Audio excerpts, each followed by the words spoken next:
Meta just bought a single cable. 50,000 kilometers long. Across 5 continents. That's bigger than the entire networks of most national telecom carriers, owned by one social media company. And here's the part that breaks the model: subsea cables are not a niche. 99% of intercontinental internet traffic runs on glass strands sitting on the ocean floor. Not satellites. Not Starlink. Glass. 600 cables. 1.5 million kilometers. Most of it is now controlled by 4 American tech companies. I'm Big Z, welcome to the deep dive Wall Street keeps mispricing. But here's what doesn't add up. The 4 hyperscalers, Google, Meta, Microsoft, Amazon, control 71% of global international cable capacity. On the transatlantic route, it's 90%. 10 years ago, that number was 10%. Telecom carriers used to own this layer. Now they're tenants. The question is, what changed in 10 years that turned the bedrock of the internet into a tech monopoly asset class, and where does the money actually flow now? Let me give you the picture nobody draws. 597 cable systems are in service today. 1,600 landing stations. Over 1.5 million kilometers of cable on the seafloor, enough to wrap the equator 37 times. A new transatlantic cable costs around $250 million. Trans-Pacific runs $400 million.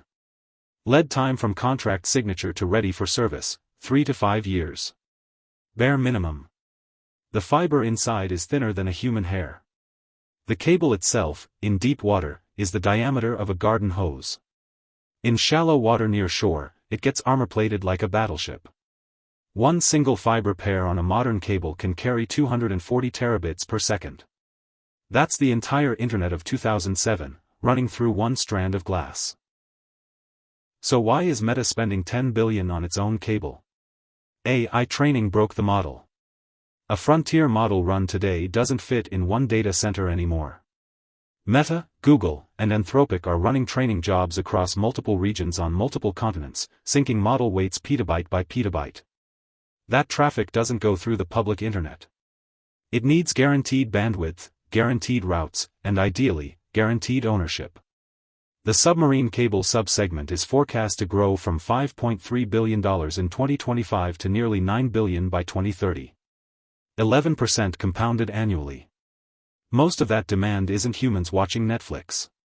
It's GPS talking to GPS. While hyperscalers were building, somebody was cutting.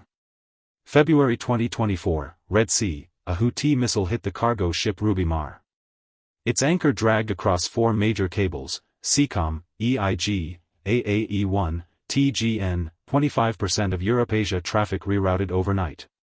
November 2024, Baltic Sea, Chinese vessel Yipeng 3 cut CIEN 1 and BCS east-west. December 25, 2024, Christmas Day, Finnish Special Forces boarded the tanker Eagle S in international waters after it severed Estlink 2. The first time European Special Forces boarded a ship for cable sabotage in modern history.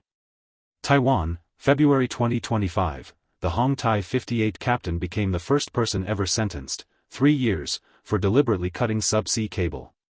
Cuts happen about 200 times a year normally. Most are fishing trawlers and ship anchors. What changed is that suddenly, half the recent cuts look intentional. Cable infrastructure went from utility to weapon in 18 months. Project Waterworth, Meta's announcement, February 2025, is the largest single-owner cable in history. 50,000 kilometers, 24 fiber pairs, 5 continents, depth to 7,000 meters. Estimated cost, $10 billion. Google owns or co-owns roughly 17 cables. Curie, Duna, Equiano, Grace Hopper, FUR.AS, Junior, Topaz, the names sound like a yacht fleet. Microsoft has 6. Amazon has 4. Total private cable spending from hyperscalers between 2025 and 2027 is estimated at $13 billion, roughly double the previous 3-year period combined. The traditional consortium model, 20 telecoms splitting one cable, is dying. Single owner is the new default. Here's the part Wall Street undersells. Only 5 factories on Earth can manufacture submarine cable at scale. Prysmian, Italy. Nexans, France. NKT, Denmark. ASN, Alcatel Submarine Networks, was sold by Nokia to the French state at the end of 2024 for €350 million. SubCom is American, owned by Cerberus, recently valued at $2.3 billion in a continuation vehicle. 3 Chinese players, HMN Tech, ZTT, Hengtong, exist but are blocked from most Western projects by Team Telecom and the new Strategic Subsea Cables Act. 5 factories. 5-year lead time. A backlog measured in years, not quarters. Now the table you came for. 10 names that touch the cable. Almost no pure plays. Prysmian, ticker PRYMY, $9.7 billion in revenue. World number 1 cable maker.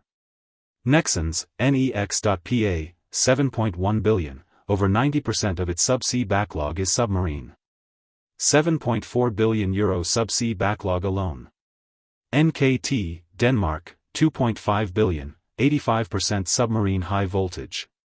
The closest pure play. Subsea 7, SUBCY, $6.8 billion, installation contractor, merging with Saipem. Corning, GLW, $13.1 billion, fiber upstream. Optical comms grew 51% in Q4 on AI demand. Ciena, Lumentum, Fugro for marine survey. Keppel Infrastructure owns Global Marine, the only listed pure play in cable repair. Hengtong is the Chinese giant, blocked from the West. There is no submarine cable ETF. That's not an oversight, it's an opportunity gap. You can't print a cable-laying ship. 69 ships in the world can install or repair submarine cable. 19 of them are over 30 years old.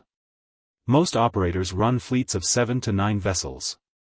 In July 2025, Subsea 7 and Saipem signed a merger agreement. Closing in second half of 2026.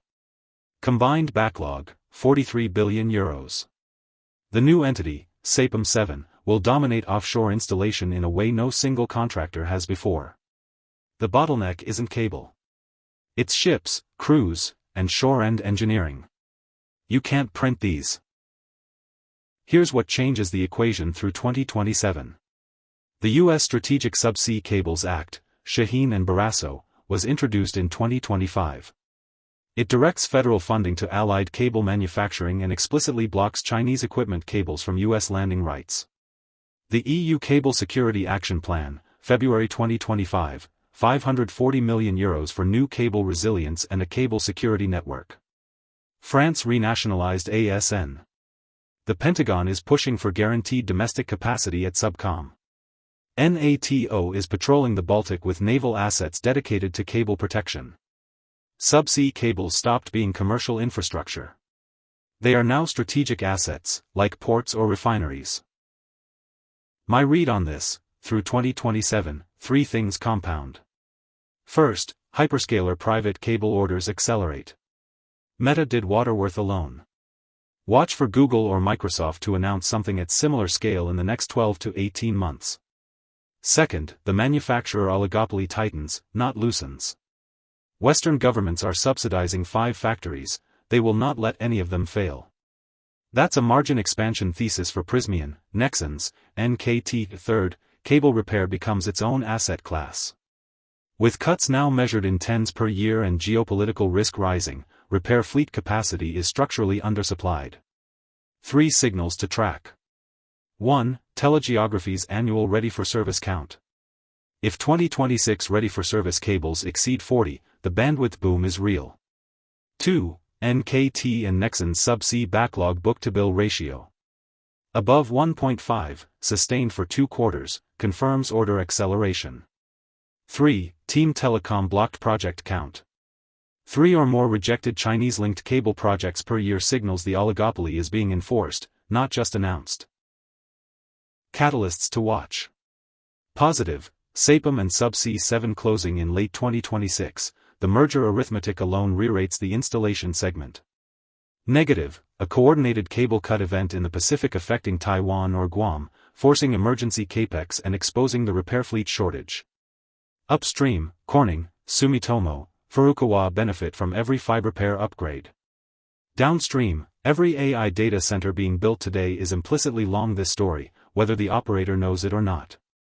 So who profits when the internet's plumbing becomes a weapon? Not the telecoms. They became tenants. Not the hyperscalers, they're the customers paying the bill. The winners are the 5 factories, the 60 ships, and the companies that own the right to repair when something snags an anchor at 4,000 meters. That's the trade hiding in plain sight.